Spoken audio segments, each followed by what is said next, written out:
Very good evening. Welcome to 30/60 with me Chakravarti. ముందుగా headlines.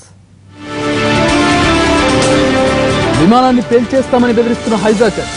Malda airport ను చుట్టుముట్టిన anti terror squad.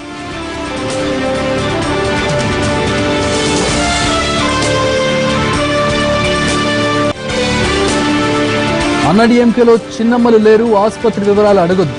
NTV ఇంటర్వ్యూలో శశికళ పుష్ప సంచలన వ్యాఖ్యలు. మంత్రి రావెల కిషోర్ అనుచరులు వేధిస్తున్నారు. ప్రాణభయం ఉందంటూ గుంటూరు జడ్పీ చైర్పర్సన్ కన్నీరు. 73 పట్టణాల్లో బహిరంగ మూత్ర విసర్జన లేకుండా చర్యలు. తెలంగాణను ఆదర్శంగా తీర్చిదిద్దుతామన్న కేటీఆర్. టీమిండియాలో పెరుగుతున్న గాయాల లిస్ట్. ఇంగ్లాండ్తో వన్డే T20 సిరీస్ నుంచి షమీ అవుట్.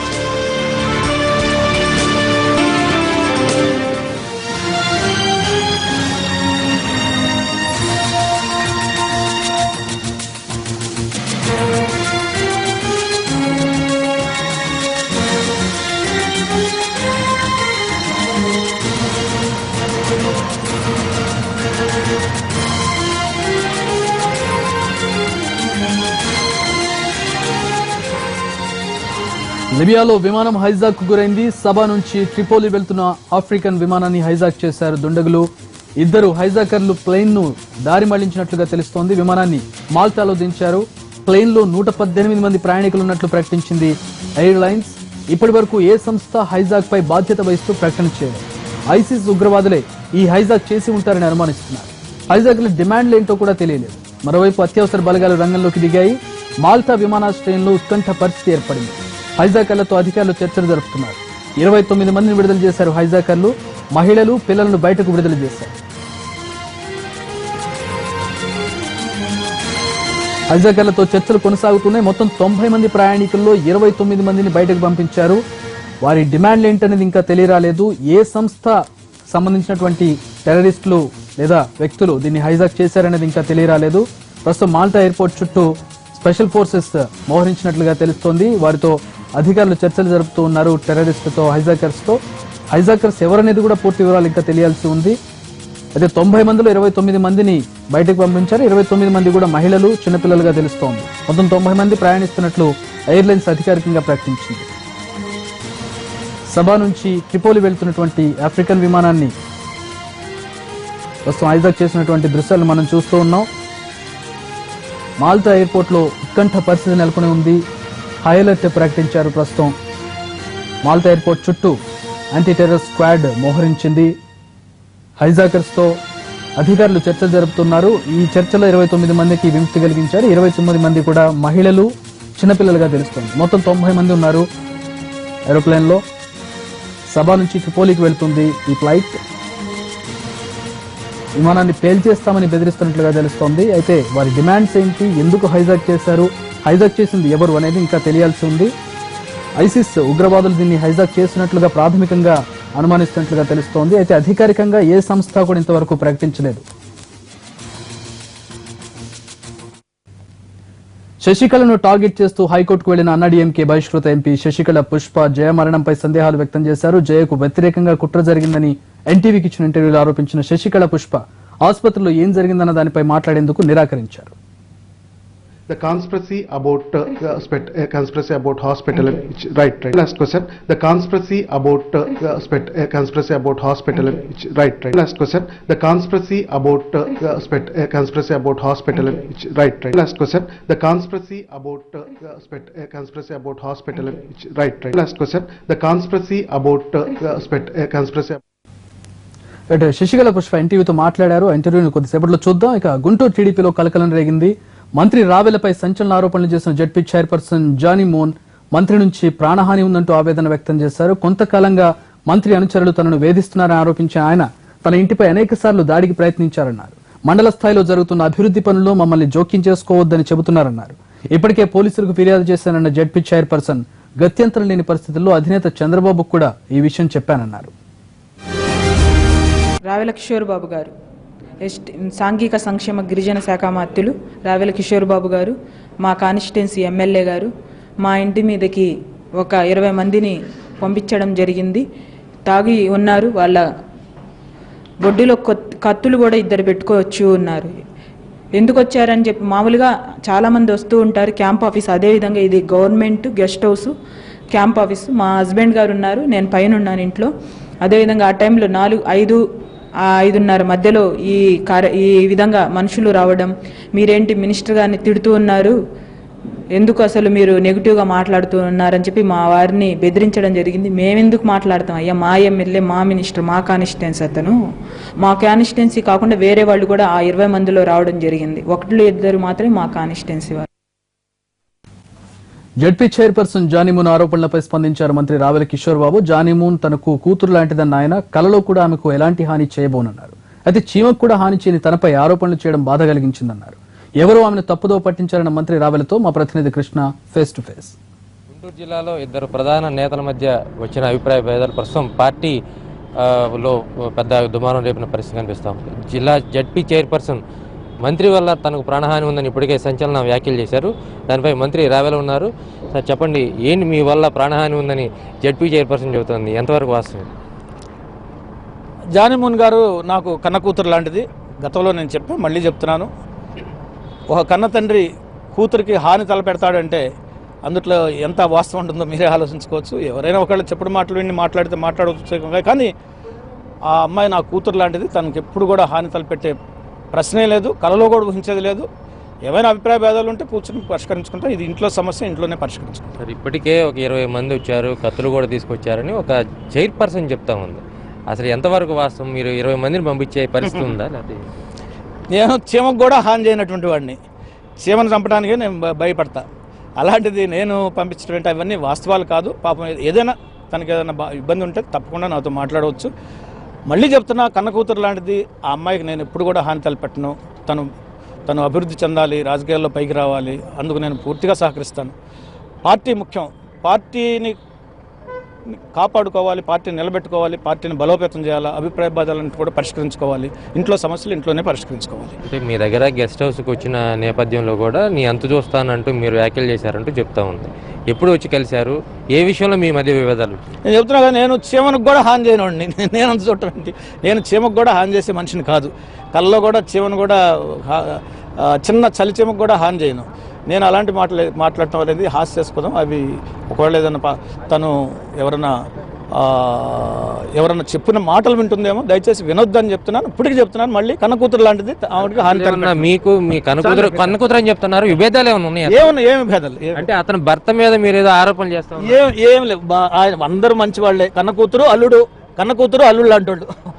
ఈ మొత్తంగా కుటుంబ సభ్యులు తన కన్న కూతురు అల్లుడితో సమానం అంటూ చెప్తున్నారు మంత్రి రావెల. వాళ్ళకి ఎటువంటి పరిస్థితిలో తాను హాని చేయనని చెప్తున్న పరిస్థితి. అయితే ప్రస్తుతం జానీమూన్ చేసిన వ్యాఖ్యలపై ఇటు టీడీపీ జిల్లాలోనూ అటు రాష్ట్ర వ్యాప్తంగా కూడా దుమారం రేగుతుంది. ఇప్పటికే అధిష్టానం రంగంలో దిగి ఈ విషయాన్ని వీలైనంతవరకు సామరస్యంగా పరిష్కరించేందుకు చర్యలు తీసుకున్నట్లు తెలుస్తూ ఉంది. కెమెరా పర్సన్ సహకారంతో కృష్ణ, ఎన్టీవీ, గుంటూరు జిల్లా.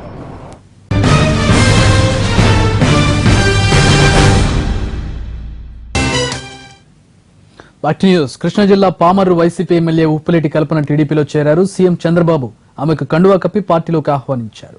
కల్పనతో పాటు వైసీపీకి చెందిన 14 మంది ఎంపీటీసీలు, 2 జడ్పీటీసీలు టీడీపీ తీర్థం పుచ్చుకున్నారు.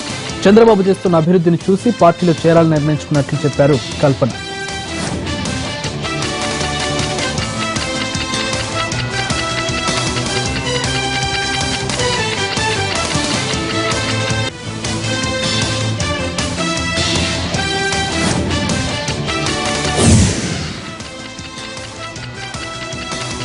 పోలవరం ప్రాజెక్టును యుద్ధ ప్రాతిపదికన పూర్తి చేస్తున్నట్లు తెలిపారు ఏపీ సీఎం చంద్రబాబు. ఈ నెల 26న ఢిల్లీకి వెళ్తానని, ఈ ప్రాజెక్టు కోసం కేంద్రం మొదటి చెక్కు 1918 కోట్లు ఇస్తోందన్నారు.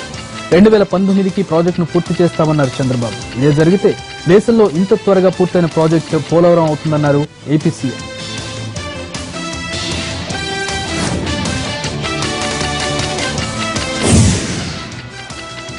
అందరి మనసు పరిశుభ్రంగా మారితేనే దేశం పరిశుభ్రమవుతుందన్నారు కేంద్ర మంత్రి వెంకయ్య. దేశాన్ని ఆమూలాగ్రం మార్చాలని ప్రధాని మోడీ కంకణం కట్టుకున్నారన్నారు వెంకయ్య. స్వచ్ఛ భారత్ పై హైదరాబాద్ ఎల్బీ స్టేడియంలో ఏర్పాటు చేసిన అవగాహన కార్యక్రమంలో ఆయన పాల్గొన్నారు. ప్రతి ఒక్కరూ స్వచ్ఛాగ్రహి కావాలన్నారు వెంకయ్య.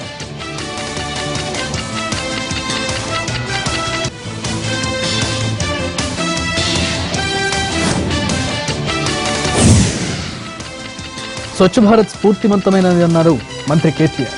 స్వచ్ఛ సర్వేక్షణలో పాల్గొన్న ఆయన హైదరాబాద్ సిటీని పరిశుభ్రంగా ఉంచేందుకు జీహెచ్ఎంసీ ప్రయత్నిస్తుందని పేర్కొన్నారు. హైదరాబాద్ తో పాటు తెలంగాణలో 73 పట్టణాలను స్వచ్ఛంగా ఉంచేందుకు చర్యలు తీసుకుంటున్నట్లు చెప్పారు కేటీఆర్.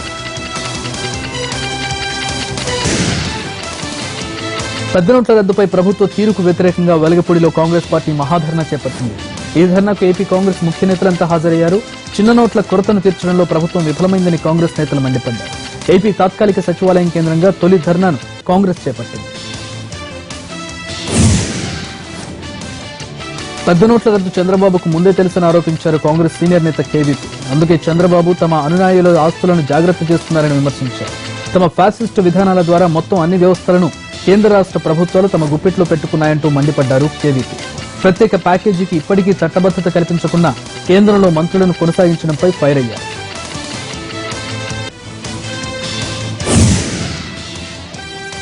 పెద్ద నోట్ల రద్దు ఎమర్జెన్సీని తలదన్నేలా ఉందన్నారు TDP MP Rayapati.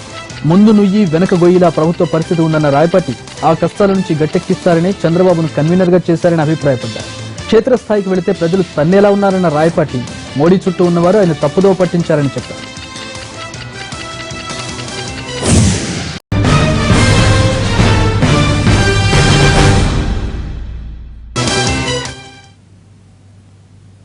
News Erravalli నరసన్నపేటలో 600 double bedroom ఇళ్ల నిర్మాణం పూర్తి చేసింది తెలంగాణ ప్రభుత్వం. ఆయా గ్రామాల్లో ఉన్న దళిత పేద కులమత తారతమ్యం లేకుండా అందరికీ ఒకే రకమైన ఇళ్లను నిర్మించింది. ఇవాళ ఉదయం గృహప్రవేశాలు జరిగాయి. ఆ ఇళ్ల నిర్మాణాలు ఎలా ఉన్నాయో మా ప్రతినిధి మహేష్ అందిస్తారు. ఎర్రవెల్లి అదేవిధంగా ఈ పక్కన ఉన్నటువంటి నర్సన్నపేట గ్రామాల్లో మొత్తం 600 ఇళ్ల నిర్మాణం పూర్తయింది. ఈ 600 ఇళ్లకు సంబంధించినటువంటి అన్ని నమూనా కూడా ఒకే విధంగా నిర్మాణం చేశారు. ముఖ్యమంత్రి 2 గ్రామాలను కూడా దత్తత తీసుకొని ఆదర్శ గ్రామాలుగా తీర్చిదిద్దేందుకు కొరకి ప్రయత్నం చేస్తున్నారు. నగదు రహిత గ్రామాలుగా ఈ రెండింటిని కూడా చేసినటువంటి పరిస్థితి. ప్రస్తుతం మనం ఎర్రవల్లి గ్రామంలో ఉన్నాం. మనం గమనించవచ్చు, ఇక్కడ నుంచి ఎటువైపు చూసినా కూడా ఒకే రకమైనటువంటి ఇళ్ళ నిర్మాణం జరిగి ఒకే రకమైనటువంటి ఇల్లు కనిపిస్తున్నటువంటి విషయాన్ని మనం గమనించవచ్చు. అదేవిధంగా ఈ పక్కనే గ్రామీణ వికాస బ్యాంకు, ఏదైతే ఆంధ్రప్రదేశ్ గ్రామీణ వికాస్ బ్యాంక్ ఉందో ఈ బ్యాంకు కూడా నిర్మాణం చేశారు. ఈ బ్యాంకు ద్వారానే ఈ ఊరికి బ్యాంకింగ్ సేవలను అందించేటువంటి ఏర్పాట్లను ప్రభుత్వం చేసింది. అంతేకాకుండా ప్రతి ఇంటి ముందు కూడా సీసీ రోడ్డు నిర్మాణం జరిగింది. విశాలమైనటువంటి రోడ్లని మనము చూడొచ్చు. ఒక మోడర్న్ విలేజ్లని నిర్మించి ఈరోజు ఒక డబుల్ బెడ్రూమ్ ఇళ్ల నిర్మాణం చేసి ఒక రకమైనటువంటి సంకేతాలని ఈరోజు ముఖ్యమంత్రి ఇచ్చారు. అంతేకాకుండా మనం చూస్తుంటే 2 వాటర్ ట్యాంక్స్ కూడా, పెద్ద ట్యాంక్స్ను కూడా ఈ గ్రామానికి సంబంధించినటువంటి నీటి సంబంధించినటువంటి సరఫరా చేసేందుకు కొరకి ఆ యొక్క 2 వాటర్ హెడ్ ట్యాంక్స్ని కూడా ఏర్పాటు చేశారు. అంతేకాకుండా పక్కకే ఒక కమ్యూనిటీ హాల్ను కూడా ఏర్పాటు చేశారు. ఇలాంటి ఫంక్షన్స్ జరిగినా అక్కడ ఏర్పాటు చేసుకోవచ్చు. ఎవరైనా ఏదైనా ఫంక్షన్ చేయాలనుకున్నా కూడా గ్రామంలో అక్కడ చేసుకున్నటువంటి ఏర్పాట్లను కల్పిస్తూ ఈ గ్రామానికి ఒక ఫంక్షన్ హాల్ని, అదేవిధంగా పక్కన ఉన్నటువంటి నర్సన్నపేట కూడా ఒక ఫంక్షన్ హాల్ని కూడా నిర్మించారు. దానికి సంబంధించినటువంటి ఇల్లు కూడా ఒకే రకంగా నిర్మాణం చేయడంతో పాటు ఒక గ్రామంలో ఎలాంటి ఫెసిలిటీస్ అయితే ఉండాలి, ఒక ఆదర్శ గ్రామానికి ఉండాలంటే ఎలాంటి ఏర్పాట్లు ఉండాలో అలాంటి ఏర్పాట్లను చేసి ముఖ్యమంత్రి ఈరోజు ఆ యొక్క గ్రామస్తులకి అంకితం ఇచ్చారని చెప్పొచ్చు. ఈరోజు అన్ని కూడా సామూహిక గృహ ప్రవేశాలు దాదాపుగా 600 ఇళ్లకు సంబంధంలో ఉంటే మ్యాక్సిమం ఇళ్లకు సంబంధించినటువంటి గృహ ప్రవేశాలు ఈరోజు పూర్తి కావడం జరిగింది. ఏదైతే ముఖ్యమంత్రి తాను ఏదైతే నిర్మించి ఇస్తానని చెప్పేసి అని చెప్పారో అదేవిధంగా తాను ఇచ్చినటువంటి హామీని ఆయన నెరవేర్చుకున్నారని చెప్పొచ్చు. అంతేకాకుండా మిగతా వాటికి కూడా ఎక్కడైనా కూడా డబుల్ బెడ్రూమ్ ఇళ్ల నిర్మాణం చేపడితే ఇదే విధంగా ఉంటుందనేటువంటి ఒక సంకేతాన్ని కూడా ముఖ్యమంత్రి ఇచ్చినట్టుగా మనం భావించవచ్చు. కెమెరామెన్ అనిల్తో మహేష్, ఎన్టీవీ, ఎర్రవెల్లి. తెలంగాణ ఏర్పడిన తర్వాత జాతీయ రహదారుల నిర్మాణానికి అధిక ప్రాధాన్యతనిచ్చామన్నారు ముఖ్యమంత్రి కేసీఆర్. రాష్ట్రంలో జాతీయ రహదారులు జరుగుతున్న పనులపై అసెంబ్లీలో ప్రకటన చేశారు కేసీఆర్. గత ప్రభుత్వాలు 70 ఏళ్లలో సాధించలేనివి తమ ప్రభుత్వం అధికారంలోకి రాగానే సాధించామని చెప్పారు. తెలంగాణలో జాతీయ రహదారులకు ప్రాధాన్యతనిస్తోన్న కేంద్ర ప్రభుత్వానికి కేసీఆర్ కృతజ్ఞత తెలిపారు. తెలంగాణలో రోడ్ల అభివృద్ధికి కేంద్ర ప్రభుత్వం కట్టుబడి ఉందన్నారు బీజేపీ నేత కిషన్ రెడ్డి. గత ప్రభుత్వాలకు భిన్నంగా తెలంగాణలో జాతీయ రహదారుల నిర్మాణానికి కేంద్ర ప్రభుత్వం అధిక నిధులు కేటాయిస్తోందని అసెంబ్లీలో చెప్పారు కిషన్ రెడ్డి. జాతీయ రహదారుల నిర్మాణంపై జరిగిన చర్చలో కిషన్ రెడ్డి పాల్గొన్నారు. కేంద్ర ప్రభుత్వం గుర్తించిన ప్రతి రోడ్డు ప్రాజెక్టుకు నిధులు వస్తాయని చెప్పారు. కిర్లంపూడిలో ముద్రగడ పద్మనాభాన్ని కలిశారు వైసీపీ ఎమ్మెల్యే భూమన కరుణాకర్ రెడ్డి. కాపుల కోసం ముద్రగడ చేస్తున్న ఉద్యమానికి వైసీపీ తరఫున మద్దతు తెలపడానికి వచ్చినట్లు చెప్పారు. అవసరమైతే కాపు ఉద్యమంలో సాధారణ వ్యక్తిలా పాల్గొంటానని అన్నారు. తొలి ఘటనలో తనను ప్రధాన ముద్దాయిగా చేర్చి అరెస్టు చేయడానికి సీఎం చంద్రబాబు ప్రయత్నించారని విమర్శలు గుప్పించారు భూమన. తొలి ఘటనకు సంబంధించి ప్రభుత్వం దగ్గర ఆధారాలుంటే చూపాలని భూమన డిమాండ్ చేశారు.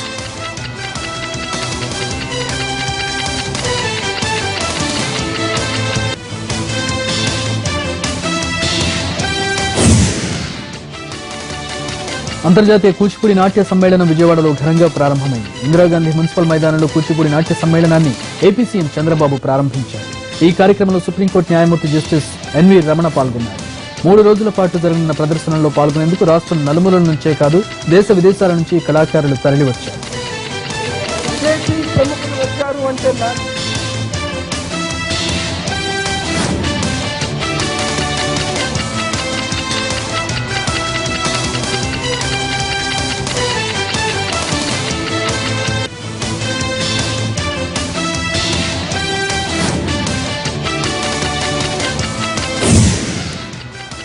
టీఆర్ఎస్ ఎమ్మెల్సీ నారదర్శి లక్ష్మణరావు ఇంటివారయ్యారు. 41 ఏళ్ల వయసున్న వర్షను ఆయన పెళ్లి చేసుకున్నారు. గతంలో పీపుల్స్ వార్లో పనిచేసిన నారదాసు ఆ తర్వాత తెలంగాణ ఉద్యమంలోనూ క్రియాశీలకంగా ఉన్నారు. తెలంగాణ రాష్ట్రం ఏర్పడగానే నారదాసుకు పట్టభద్రుల ఎమ్మెల్సీ స్థానం ఇచ్చి గెలిపించారు కేసీఆర్. తర్వాత స్థానిక సంస్థల కోటలో మరోసారి ఎమ్మెల్సీ అవకాశం ఇచ్చారు. ఇలా విప్లవోద్యమం రాజకీయంలో పడి నారదాసు ఎప్పుడు పెళ్లి గురించి ఆలోచించలేదు. అయితే కొంతకాలం కింద వర్ష అనే మహిళతో లక్ష్మణరావుకు పరిచయం ఏర్పడింది. ఆ పరిచయం కాస్త ప్రేమగా మారడంతో ఇద్దరు పెళ్లి చేసుకున్నారు. ఇద్దరి మధ్య 20 ఏళ్ల వయసు అంతరం ఉన్న వీరి పెళ్లికి అది అడ్డంకి కాలేదు.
బ్రేకింగ్ న్యూస్ చూస్తూ ఉన్నాం.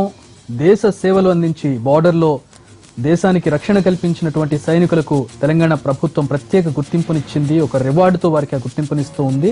అయితే అక్కడ రిటైర్ అయ్యి ఇక్కడ రాష్ట్ర ప్రభుత్వానికి సంబంధించినటువంటి ఉద్యోగాల్లో ఉన్న వారికి ఇది వర్తించేలా కనబడుతుంది. దానికి సంబంధించిన బ్రేకింగ్ న్యూస్ మనం చూస్తూ ఉన్నాం. వారికి ఇంటి పన్ను మినహాయిస్తూ వచ్చారు. ఎన్ని అంతస్తులున్నా వారి ఇంటికి సంబంధించినటువంటి పన్నును మినహాయిస్తున్నారు. అలాగే ఎవరైతే సైనికులు మరణించారో వారి భార్యలకు ఇస్తున్నటువంటి పింఛన్ 3,000 నుంచి 6,000కు పెంచారు. దీనికి సంబంధించిన పూర్తి వివరాలు మా ప్రతినిధి సోమగోపాల్ అందిస్తారు. సోమగోపాల్, మరిన్ని వివరాలు ఏంటి? ఎలాంటి గిఫ్ట్స్ ప్రకటించారు సైనికులకు? ఒకవైపు వీర సైనికుల కుటుంబ సంక్షేమం, మరోవైపు ఉద్యోగుల సంక్షేమానికి సంబంధించి ముఖ్యమంత్రి సీఎం కేసీఆర్ కీలక నిర్ణయాలు తీసుకున్నారు.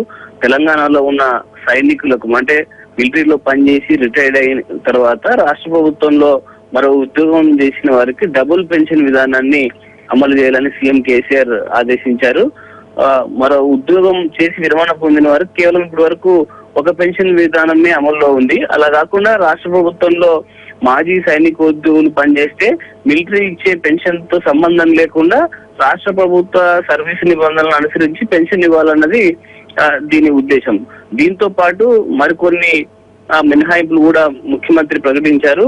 సైనికుల నివాస గృహాలకు ఆస్తి పన్నును మినహాయించారు. అంటే సైనికుడు భారత పేరు మీద ఉన్న ఎన్ని అంతస్తుల భవనం ఉన్నప్పటికీ దానికి పూర్తి స్థాయిలో ఆస్తి పన్నును మినహాయింపు ఇవ్వాలి, ఇమ్మీడియట్ గా దానికి సంబంధించిన ఉత్తర్వులు ఇవ్వాలని ముఖ్యమంత్రి ఆదేశం జారీ చేశారు. అలాగే యుద్ధంలో మరణించిన సైనికుల భార్యల కంటే విడోస్ కు ఇస్తున్నటువంటి రాష్ట్ర ప్రభుత్వం ఇస్తున్న 3,000 పెన్షన్ ని 6,000 రూపాయలు చేస్తూ ముఖ్యమంత్రి నిర్ణయం తీసుకున్నారు.